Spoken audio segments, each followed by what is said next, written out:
그러면 이제 그 이렇게 자료집 순서대로 할까요? 아니면 좌석 순서대로 할까요? 예, 그러면은 저희 자료집의 순서가 있어서 자료집에 제시되어 있는 순서대로 먼저 한국장애인단체 총연합회 이용석 정책실장님 토론 부탁드리겠습니다. 네, 안녕하십니까. 저는 장애인단체 총연합회 정책실장 이용석이고요. 이번에 그 이동권 관련돼서 신장장애인협회에서 제안을 받았던 것은 과연 신장장애인의 이동권의 문제를 어떻게 해결할 수 있을 것이냐에 대한 문제를 접근을 해서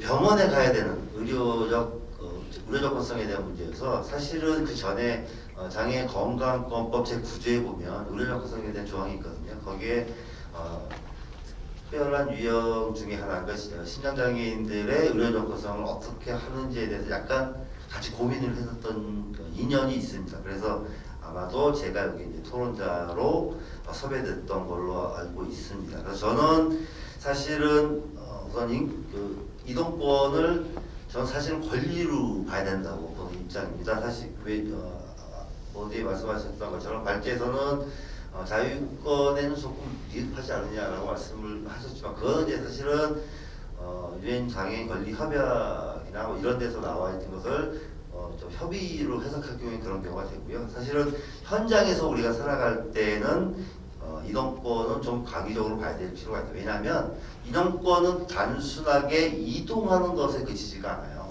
장애인들 입장에서는 이것은 이동권 하나가 교육, 고용, 그 다음에 삶의 질의 문제로 연결되기 때문에 우리 입장에서는 오히려 이것은 대단히 중요한 자유권의 하나다 이렇게 보고 있습니다. 그것은 뭐 수평적 이동에 대한 문제, 그 다음에 수직적, 그러니까 이 수직적 이동이라는 것은 이제 계단에 대한 문제있죠. 1층에서 2층으로 올라가는 것의 문제가 평등이냐 아니냐, 동등한 위치에 스스로가 갇혀 있는지 아닌지 여부까지 분명히 판단. 그래서 저는 이동권을 좀 인권으로 보면 어떠냐 이렇게 좀 말씀을 드리고 싶어요. 그러니까 이동에 대한 권리와 그다음에 인권에 대한 권리가 이동과 이 권리가 합쳐지면 결국 이것은 인권에 대한 문제가 되고 이러한 인권의 문제는 네 가지 요소 즉 모든 인간이 누려야 되는 권리이고 그다음에 원래부터 가져야 되는 권리 그리고 항구적으로 우리가 누려야 할 권리 또 한 가지는 외부로부터 침해를 받지 아니하는 고유한 우리의 권리가 된다 이렇게 말씀을 드리고 싶고요. 그리고 이러한 문제를 통해서 세 가지의 조건, 보행권에 대한 보장, 그 다음에 교통수단을 이용할 수 있는 것이 이제 보장돼야 된다는 거, 그 다음에 아까 말씀하셨다시피 결국 이제 특별교통수단에 이제 누가 그 특별교통수단을 이용할 수 있는지 여부로 이제 또 이 얘기가 몰아가게 될 텐데요. 역시 마찬가지로 특별교통수단의 운행에 대한 운행을 이용할 수 있는 거기에 대한 이제 문제로 나아갈 겁니다. 첫 번째 이제 그 보행권에 대한 보장에 대한 문제하고요. 그다음에 두 번째 대중교통 이용 보장은 사실은 이 두 가지는 신장장애인의 입장에서는 좀 어렵긴 하지만 지체장애인분들이나 다른 장애 유형보다 비교적 자유로울 수 있을 거예요. 그래서 요거는 이제 넘어가기로 하고요. 문제는 이제 세 번째 그 특별교통수단에 대한 문제인데요. 이제 쭉 발제해볼게요. 저는 오옥삼 박사님을 너무 존경하는 게 뭐냐면 오옥삼 박사님의 발제를 봐도 너무 편해요. 모든 자료를 다 축적해 주셔가지고 사실상 토론을 작성할 때 그다지 공부할 게 별로 없어요. 그래서 너무 고마워서 이번에도 마찬가지로 토론문을 준비하면서 보니까 모든 자료들이 축적되어 있고 그러셔가지고 저는 토론 쓸 때 좀 편했어요. 그럼에도 불구하고 저는 어쩔 수 없이 신장장애인의 이동권은 결국은 생존이 달린 이동권으로 봐야 된다고 보는 거죠. 그래서 결국은 단순하게 장애인 당사자가 특별교통수단 혹은 대중교통수단을 이용해서 어딘가 이동하는 것은 그 사람의 삶의 질의 문제하고 연결되기도 하고 또 한 가지는 특히 그것이 의료기관일 경우 목적지가일 경우에는 그 사람의 생존권까지 연결된다고 한다면 사실상 신장장애인 같은 경우에는 생존권에 대한 문제가 훨씬 더 그 범위가 넓어진다. 비중이 더 커지는 상태가 된다고 저는 사실은 생각합니다. 그래서 제가 쭉 찾아보니까 추석 중인 신장장애인의 경우에는 활동지원 서비스를 제공하지 못해서 신장 추적을 받기 위해서 병원을 방문하고 기간하는 동안 이동 및 안전에 커다란 위협을 받고 있다는 자료를 제가 찾아봤어요. 이거는 이제 어디더라? 장애인 개발원에서 신장장애인 욕구 및 실태 조사 연구 보고서가 있더라고요. 거기 안을 들여다보니까 거기에 이런 이유로 인해서 신장장애인들이 특별한 교통수단을 본인들의 교통수단을 요구하게 되는 것 같아서요. 그리고 아까도 말씀드렸다시피 장애인 건강권 및 의료 접근성 보장에 관한 법률에 보면 제9조의 그 장애인의 의료기관의 접근 및 이용 보장에 대한 조항이 있어요. 거기에 보면은 장애 유형 및 정도, 모성 보호, 성별 등의 특성에 따라서 이동 편의 의료기관 이용 등에 대한 편의 제공을 하도록 하고 있으나 실제 신장 장애인을 위한 이동 편의에 대한 것은 없어요. 내용이 사실은. 근데 아까 발제에서 말씀하셨을 때 저걸 말씀하셨죠. 구급차죠. 그게 요 조항에 있어요. 어떻게 있냐면 시행령 안에 구급차를 이용할 수 있게끔 되어 있어요. 와상장애인이나 이런 신장장애인, 중증의 신장장애인들은 구급차를 이용할 수 있게끔 5조인가에 보면 있는데 문제는 시행령만 만들어졌지 이게 시행이 되지 않아요. 그러면 구급차를 한 번 쓰면 비용이 얼마 되냐면 왕복 30만 원 정도가 든다고 하더라고요. 거기에 안에 이제 산소 마스크나 이런 것들이 다 포함됐을 경우에 또 비용이 더 비싼 상황이에요. 그 비용은 그럼 누가 되냐 이렇게 되는 거죠. 아까 이 발제에 보면은 신장장애인 같은 경우에 장애로 인해서 드는 비용이 28만 원이라고 그러셨죠. 근데 보통 일주일에 한 번 투석 받으시잖아요. 그죠? 얼추 3주에 한 번? 일주일에 3번. 그러면은 3번이면 얼마죠? 왕복 30만 원 하면 이거는 도대체 현실적으로 맞지 않는 시행령을 만들어 놓은 거예요. 어디다가 장애인 건강권 및 의료 접근성 보장을 하기 위해서 이런 식의 무모한 조항을 만들어서 우리가 조금 보조해 있으니까 니네 이거 그러면 써. 그러니까 이런 형태로 현재 지금 장애인 건강권법이 이렇게 만들어져 있어요. 그래서 사실은 그래서 제가 몇 가지를 지적을 해놨는데 첫 번째는 효력이 없는 장애인 건강법. 그러니까 건강권법이 있음에도 불구하고 사실상 장애인들에게는 해당되지 않는 조항들이 몇 가지가 있고요. 그 다음에 독거 및 저소득 신장장애인 병원 방문용 교통비에 대한 이동 장벽에 대한 문제도 역시 이 법률로는 해결될 수가 없어요. 그리고 바우처 택시로 주당 왕복 3회의 병원 방문을 하게 되면 그 바우처 택시에 대한 소득에 대한 문제, 그 다음에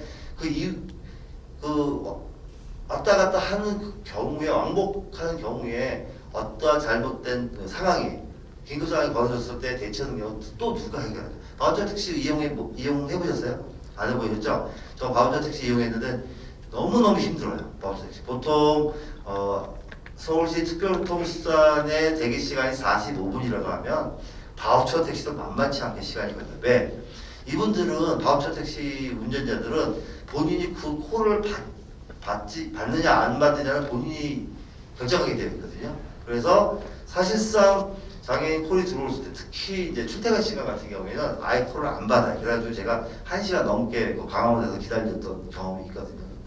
이처럼 대기 시간이 예측할 수 없는 대기 시간을 갖고 있는 바우처 택시나 특별교통수단의 이용은 사실상 의료기관을 방문하기 위한 특별교통수단으로는 매우 적합치 않다.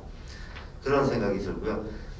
또 대중교통을 이용할 경우에 그 신장장애인들이 갖게 되는 그 응급상황, 뭐 저혈당이나 저혈압, 그다음에 혈관 출혈, 목활염증 같은 것들을 어떻게 대중교통수단이나 아니면 바우처 택시 등에서 이런 응급상황이 벌어질 때 어떻게 대처할 수 있는지 여부가 여전히 숙제로 남아 있다는 거죠. 그래서 결국 이런 문제들이 해결되지 않는다면 사실상의 신장장애인을 위한 기존에 있는 특별교통수단이나 바우처 택시 등을 이용해서 병원 또는 의료기관을 방문하는 걸로 이용하기에는 좀 적합하지 않다. 그렇다고 해서 그분들을 모셔다 기사분들을 모셔다 놓고 또 교육을 시킨다? 쉽지 않아요. 그래서 이런 것들이 해결되지 않고 또 한 가지는 이렇게 위험한 응급 상황이 벌어졌을 때 그것을 어떻게 대처할 수 있는 것을 운전자분들한테 교육을 한다면 어쩌면 의료법 위반에 해당할 수가 있어서 이런 문제들이 해결되지 않는 한 어렵지 않냐 이렇게 생각이 들어요. 그래서 제가 제 토론문에 쭉 어떤 상황이 벌어졌는지 2000년대부터 2000년도부터 해서 쭉 몇 가지를 제가 같이 나왔으니까 그건 참고를 해주시면 좋겠고요. 그래서 사실은 발제문에서 말씀하셨던 것처럼 특별한 방식으로 신장장애인들의 병원행을 위한 병원 방문을 위한 특별교통수단을 굳이 전체 장애인의 특별교통수단 안에 포함시켜야 된다는 발제자의 의견에 물론 동의합니다. 왜냐하면 실제로 현실적으로 신장장애인들을 위한 특별교통수단을 따로 구분해가지고 만들어지는 게 쉽지 않다는 현실적인 문제가 있는 것도 저도 또한 인정합니다. 그럼에도 불구하고 제가 말씀드리고 싶은 것은 사실은 현재 지금 서울시 같은 경우에는요, 좀 시각장애인분들을 위해서 특별교통수단 운영하고 있잖아요. 그죠?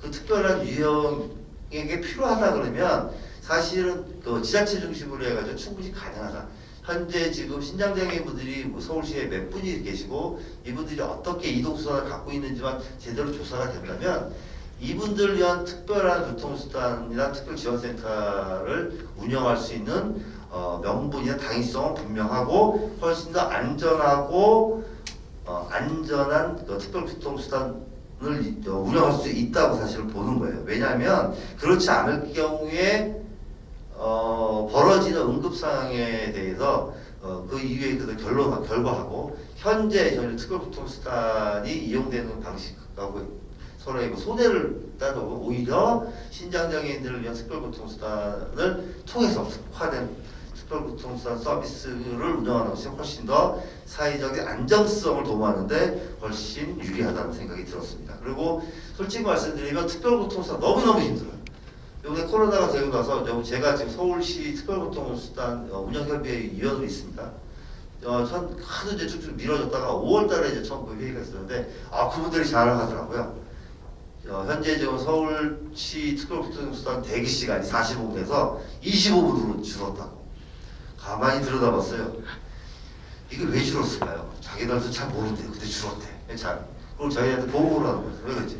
이 양반들아 이거 코로나 상황 때문에 장애인분들이 일상생활이 위축돼가지고 이렇게 준 거가 이걸 잘할 거리라고 얘기를 하느냐고 말도 안 되는 소리가 나왔다고 이렇게 얘기를 했는데 결국 이런 거예요. 그러니까 장애인분들이 코로나 상황에서 삶이 위축이 되면 결국은 현재 장애인들한테 주는 이런 특별교통수단의 서비스 질이 좋아지는 거예요. 왜?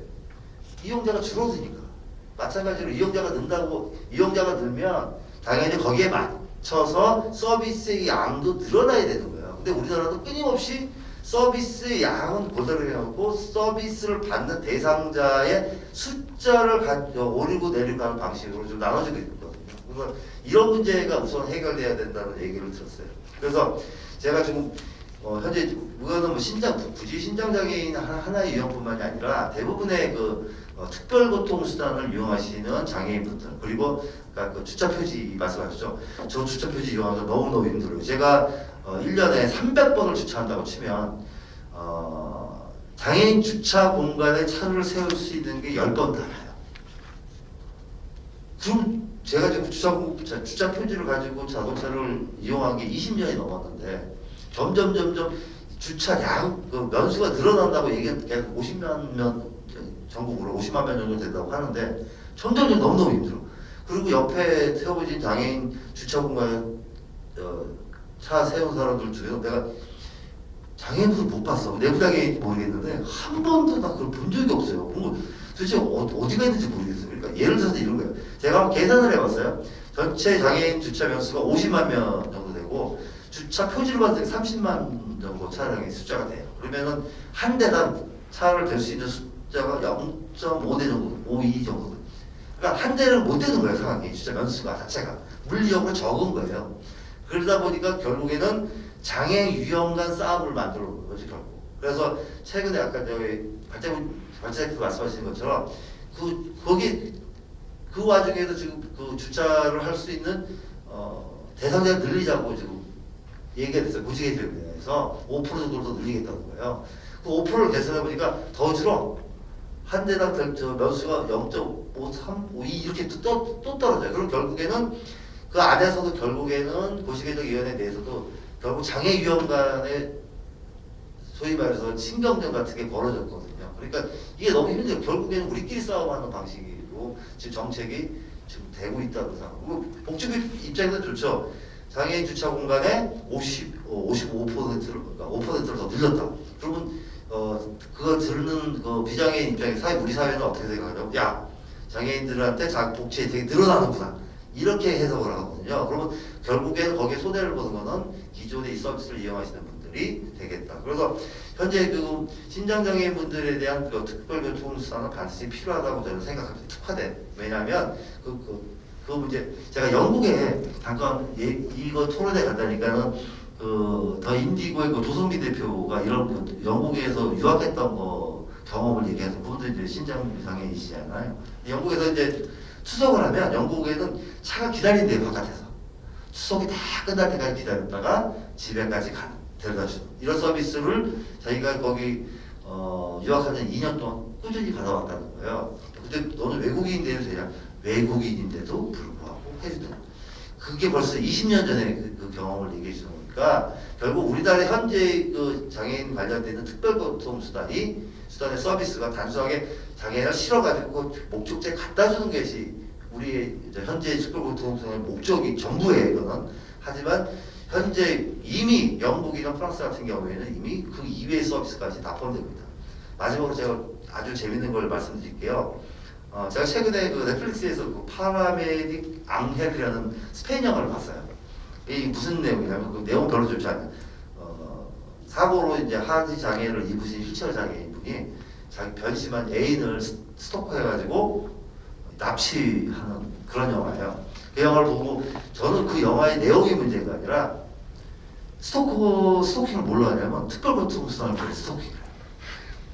깜짝 우리나라에서는 상상도 못하는 게 실제적으로 스페인에서 그만큼 제가 왜 이 말씀을 드리냐면 그만큼 스페인 정도 국가에서는 특별교통수단을 자유롭게 이용할 수 있다. 이걸 말씀을 드리려고 이렇게 예를 든 거거든요. 그만큼 현재의 우리나라의 장애인 특별교통수단은 말 그대로 특별한 교통수단에 들어간다. 그러니까 목적지까지만 가는 단순히 아주 기계적인 방식의 서비스를 제공하는 것 이외의 서비스 아무것도 없다.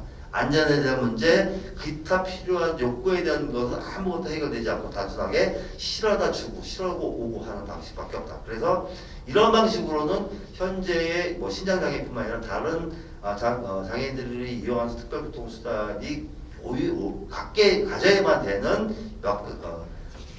장애인들에 대한 니즈는 해소될 수 없이 끊임없이 특별교통수단에 대한 불만은 해소되지 않을 것이라는 말씀을 드립니다. 그래서 마지막으로 저는 신장장애인의 특별교통수단이나 아니면 특화된 병원이나 아니면 의료기관을 오갈 수 있는 방안은 이것이 무슨 현재 특별교통수단이거나 아니면은 바우처 택시 등을 그걸 이용해도 상관이 없어요. 하지만 그 바우처 택시들은 아주 특별한 교육이나 아니면 서비스를 제공할 수 있는 일종의 적을 가져야 된다라는 생각이 들어요. 그래서 그분들이 미국 응급상황에 처했을 때 그 다음에 어디를 가가지고 연결하고 다시 그걸 대처할 수 있는 방안까지 마련해서 제공해야 될 필요가 있다. 그건 서울시에서 분명히 가능하다고 생각이 들거든요. 서울시가 의외로 예산이 장애인 예산이 1조 2천억 정도 되더라고요. 꽤 많은 예산이니까 서울시에서 분명히 가능하다고 보고 있고 최근에 특별교통수단이 약 한 900대 정도를 증차를 하고 있어요. 서울시가. 그래서 이런 증차하는 상황에 어느 정도 비용을 더 투자하면 충분히 신장장애인의 그 투석을 위한 서비스가 가능할 거라고 생각이 듭니다.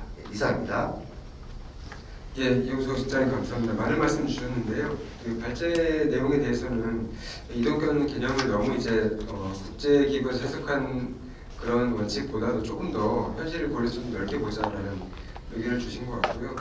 그 이제 그 신장장 건강보험법에 대한 얘기를 이제 특별히 새로 주신 것 같아요. 그러니까 현행 건강보험법에 따라서 여러 가지 이제 특히 신장장애를 위해서도 여러 가지 서비스들을 할 수 있는데 실제로 이루어지는 것이 없다라는 여러 가지 현실을 이제 말씀해 주셨고요. 그리고 지자체에서 하고 있는 바우처 택시라든지 여러 가지 그 새로운 이동 지원 서비스들이 나오고는 있는데 이게 이제 이용이 굉장히 불편하고 특히 이제 신장장애에 굉장히 부적합한 이용 서비스가 될 수도 있다라는 얘기를 주신 것 같아요. 대기 시간이라든지. 그래서 물론 그런 서비스들의 이제 개선도 제안을 하시면서 그래서 별도 서비스도 그래서 현실적으로는 지자체 차원에서 의미가 있다라고 제안해 주신 걸로 이해가 됩니다. 그리고 이제 또 하나 이제 추가하신 거는 이용자만 확대하는 것으로 그치지 않았으면 좋겠다. 정부의 정책이 공급 확대와 이용자 확대가 동시에 가야 된다는 얘기를 또 특별히 주셨습니다.